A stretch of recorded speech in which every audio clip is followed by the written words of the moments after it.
Now, a stalled BRI is good news for India and the West. Question is, what do they do about it? Do they wait for the BRI to implode or do they get proactive? I would say option 2. Now is the time to go on the offensive. One such plan seems to be in the works. It's a massive connectivity project. The plan is to link all West Asian countries with trains, those in the Gulf, those in the Levant, and all of them will be connected by train.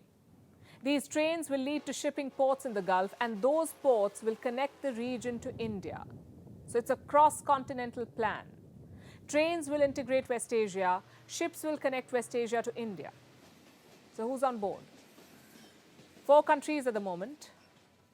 It's the United States, the United Arab Emirates, Saudi Arabia and India. Their national security advisors met in Saudi Arabia on Sunday. India was represented by NSA Ajit Doval. He held talks with his 3 counterparts.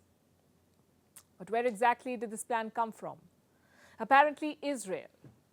Now you may remember the West Asian Quad, also called the I2U2. The 4 members are Israel and India, that's I2, and the UAE and the US, U2. It was set up in 2021 to counter China's influence in the region.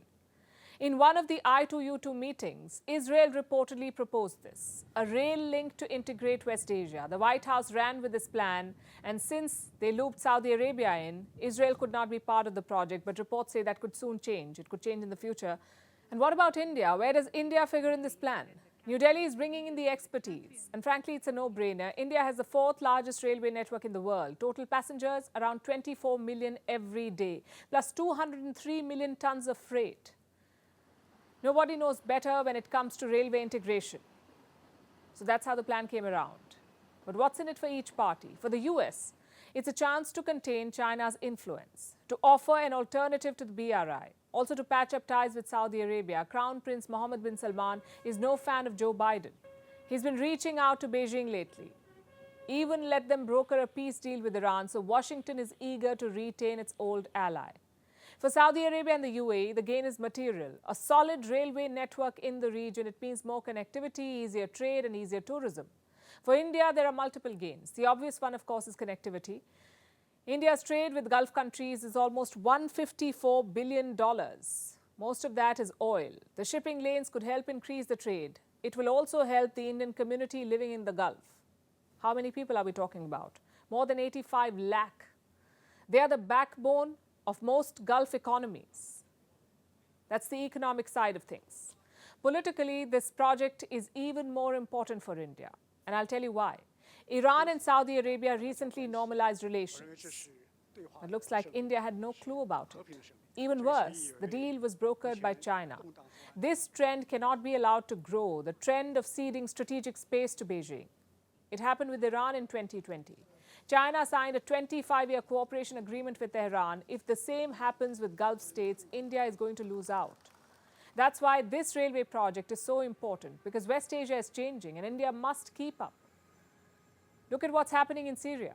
Bashar al-Assad's regime is back in the Arab League. It was removed in 2011 during the civil war, but now West Asia is embracing Assad again.